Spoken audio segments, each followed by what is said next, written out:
প্ৰিয় বন্ধুসকল, মোৰ ইউটিউব চেনেল এনিমেছ জানালৈ সকলোকে স্বাগতম। বন্ধুসকল, আজি ডিমৰীয়াৰ মালৈবাৰীৰ বুঢ়ীপাৰা চুবুৰীত এটা পৰিয়ালত প্ৰকাণ্ড সাপ এটাই বিচৰণ কৰি আছে বুলি জানিব পাৰিছোঁ। আৰু এতিয়া আমি সেই বিচৰণ কৰা সাপটো উদ্ধাৰ কৰিবলৈ গৈ আছোঁ। আপোনালোকে ভিডিঅ'টো শেষলৈ চাব, লাইক কমেণ্ট শ্বেয়াৰ ছাবস্ক্ৰাইব কৰি দিব।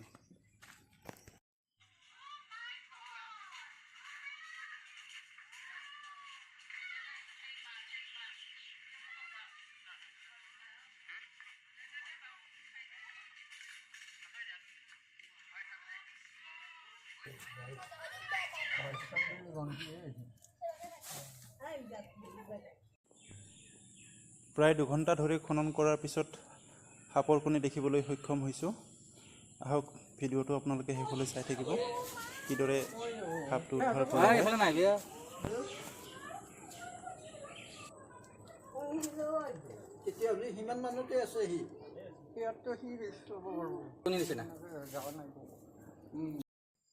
আজি প্ৰথমবাৰৰ বাবে উদ্ধাৰ কাৰ্যত মই সাপৰ কণী উদ্ধাৰ কৰিবলৈ সক্ষম হৈছোঁ।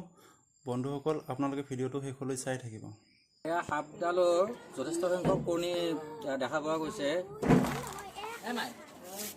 বহুত তলত আছে সাপডাল, বহুত খান্দিবলগীয়া হৈছে আৰু বহুত কষ্টৰ পিছত কণীবিলাক উদ্ধাৰ হৈছে। বহুত কণী ওলছে, বহুত সংখ্যক কণী, বহুত সাপৰ কণী কিং কবৰা অলপ পিছতে উদ্ধাৰ হ'ব। কষ্ট কৰিছে,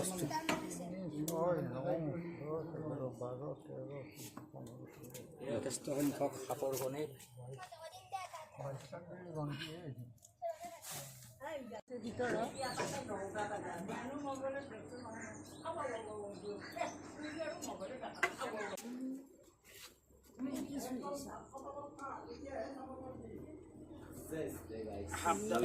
সক্ষম হোৱা নাই, কিন্তু বহুত কষ্ট কৰি সাপডাল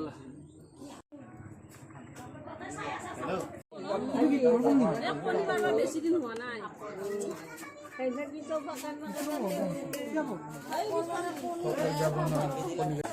সাপৰ কণী এইবাৰে প্ৰথম দেখা পালো।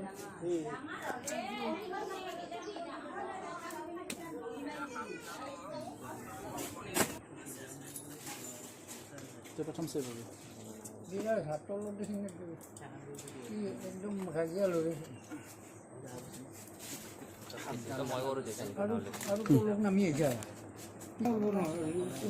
বহু সময় ধৰি খনন কৰাৰ পিছত সাপডাল দেখিবলৈ পোৱা গৈছে। এয়া গাঁতৰ ভিতৰত পকাই লৈ বহি আছে।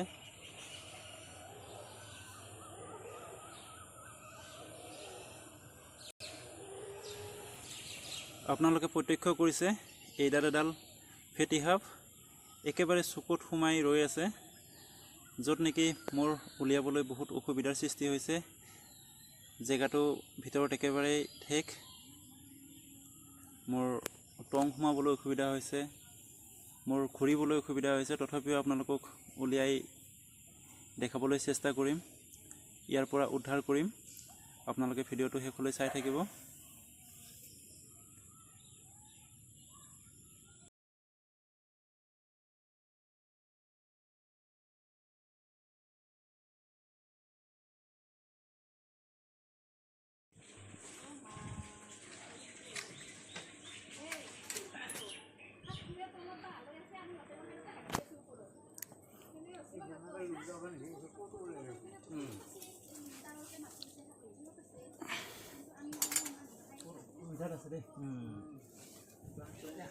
দেখা যে পালো। আচ্ছা, মাথাটো মই এইমাত্ৰ এতিয়া দেখা পালো।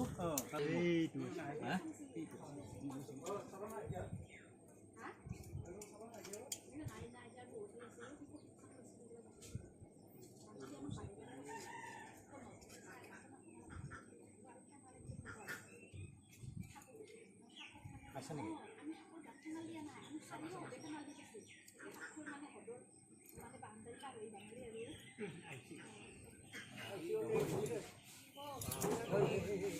বহু ৰিক্স লৈ সাপডাল সাপডাল ধৰিলে বহু ৰিক্স ল'লে ভাইটিয়ে।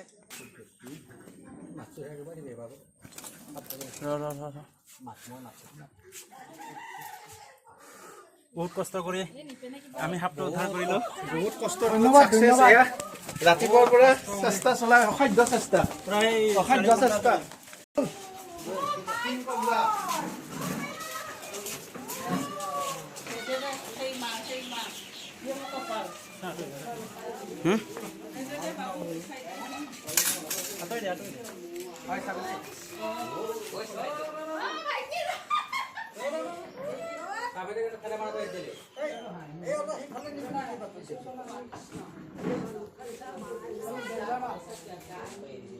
কি প্ৰকাণ্ড ন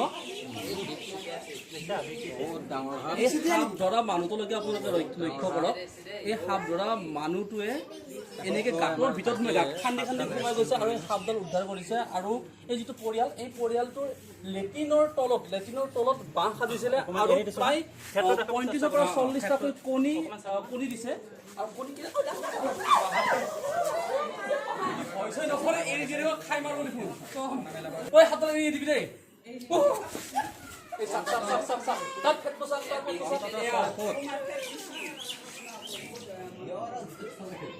বিকশিতাই দেই বিকশিতাই চাকত হ'ব না ফেট উঠাইছো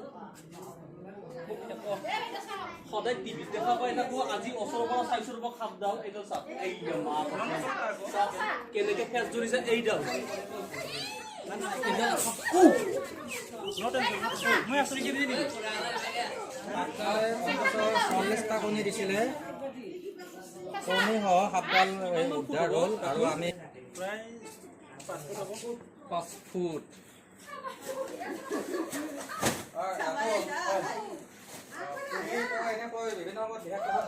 হয় হয় সাপবিলাক কি কৰা ধৰি কেনে মই যিখিনি অবিষাক্ত সাপ এইখিনি প্ৰায় নিৰাপদ স্থানত এৰি দিওঁ আৰু যিখিনি অলপ বিষাক্ত সেইখিনি মই চিৰিয়াখানাত দি দিওঁ। এইডাল কি প্ৰজাতিৰ সাপ হয়? এইটো কবৰা প্ৰজাতিৰ সাপ হয়। ইয়াৰ নাম হৈছে ইণ্ডিয়ান মনোক্ৰেট কবৰা। ইণ্ডিয়ান মনোক্ৰেট কবৰা। কিমান বিষাক্ত এই? বহুত বিষাক্ত। প্ৰায় ইয়াৰ গাত নিউৰোটক্সিন নামৰ বিষ পোৱা যায় আৰু এই কামুৰিলে খাদ্যহতে যিমান পাৰে সোনকালে আপোনাৰ চিকিৎসালয়ত লৈ যোৱাটো বেষ্ট। আৰু আজিকালি প্ৰায় ওজা বেজ এইবিলাক পাহৰিয়ে গৈছে মানুহবিলাক আৰু এইটো একদম বেয়া কথা যে সাপে কামুৰিলে। যিগৰাকী ব্যক্তিয়ে সাপ ধৰিছিলে আৰু এখেতে হ'ল সাপ ধৰা ব্যক্তিগৰাকী ডিমৰীয়াৰ মালৈবাৰীৰ স্থায়ী বাসিন্দা ৰাতুল দাস। ৰাতুল সাপডাল বিষাক্ত ন? হয় বিষাক্ত। কিমান মান দৈৰ্ঘ্য মানে দীঘল কিমান মান সাপডাল? প্ৰায় 5 ফুট 5 ইঞ্চি মান হৈ যাব। 5 ফুট 5 ইঞ্চি। হয় এই যে সাপ ধৰা যিটো অভ্যাস, হয়। এই অভ্যাসটোৰ কাৰণে হয়তো বহুদিন আপুনি প্ৰশিক্ষণ ল'ব লগা হৈছিলে। প্ৰশিক্ষণ লৈছোঁ বাৰু মই। এতিয়া আমাৰ অসমত কিমানটামান প্ৰজাতিৰ এনে বিষাক্ত সাপ আছে? আমাৰ অসমত প্ৰায় বিষাক্ত সাপৰ ভিতৰত 6-7টামান আছে। যেনে ধৰক আমাৰ ফেটি সাপটো আছে, বেম্বো পিট ভাইপাৰ আছে, তাৰপিছত ক্ৰেট আছে, বেণ্ডেড ক্ৰেট আছে, এনেকুৱা কেইটামান সাপ আছে। ইয়াৰ লগতে আৰু সামান্য পৰিমাণে বিষাক্ত সাপো আছে, যেনেকৈ ধৰক আপোনাৰ গ্ৰীণ ভাইনি স্নেক। মানুহ নমৰে সৰু মানে তোমাৰ চৰাই তৰাই চিকাৰ কৰিবৰ কাৰণে এইটো বিষ দিয়া। আজি যেতিয়া উদ্ধাৰ কৰা হ'ল, এইডালে খুটিলে মানুহ মৰিব নাই? এইডালে খুটিলে যদি সাপটোৱে যদি নিশ্চিতভাৱে বিষ দিয়ে তেতিয়াহ'লে মৰাটো পুৰা নিশ্চিত। যদি সময়ত গৈ মেডিকেলত নহয় মানে মৰাটো খাটাং। মৰাৰ আগে আমি উদ্ধাৰ হ'লো। হয় ধন্যবাদ। গতিকে ৰাতুলে সাপডাল উদ্ধাৰ কৰিছে সাহসী যুৱক। আৰু এই কণীসমূহ এইদৰে মাটি ঢাকন দি ৰাখি দিছে। এই কণীবিলাক যে যিবিলাক কণী, এই যিসমূহ কণী, এই কণী কিমানটামান ওলাইছে? কণী প্ৰায় 35টামান ওলাইছে। 35টা কণী। আৰু এনেকে যে মাটিৰ তলত ঢাকনি দি ৰখা হৈছে, কাৰণটো কি? এতিয়া মানে সাপটো টেম্পাৰেচাৰ মেইনটেইন কৰি কেনে ইহঁতৰ কণীবিলাক দি দিয়ে। আচ্ছা, আমি যদি এতিয়া বাহিৰত বেছি গৰমত ৰাখি দিওঁ কণীটো বেয়া হ'ব পাৰে, তাৰ কাৰণে মাটি জাপি ৰাখি দিছোঁ। কিছুমানে হ'লেতো কণীবিলাক খঙতে ভাঙি পেলালে হয়, হয়। কিন্তু আপুনি কিয় ভাঙি পেলোৱা নাই? এইটো মোৰ ফালৰ পৰা মোৰ কৰ্তব্য বুলি ভাবোঁ যে মই স্নেকৰ ওপৰত বিশেষকৈ মই ইয়াতক ৰেস্কিউ কৰি ভাল পাওঁ। মই স্নেকটো বচাই ভাল পাওঁ, ইয়াতক ছেভ কৰাটো মোৰ কৰ্তব্য বুলি ভাবোঁ। আৰু আজিলৈ কণীবিলাক এতিয়া কি কৰাব? এই কণীবিলাক কি কৰাব? এতিয়া সাধাৰণতে ধৰক মোৰ ঘৰত এইটো কণী ফুকাবলৈ মোৰ কোনো সুবিধা নাই, গতিকে এইটো এতিয়া আমি চিৰিয়াখানাত দিয়াৰ ব্যৱস্থা কৰিম। আমাৰ গুৱাহাটীৰ যি চিৰিয়াখানা আছে য'ত, তাত দিয়াৰ ব্যৱস্থা কৰিম।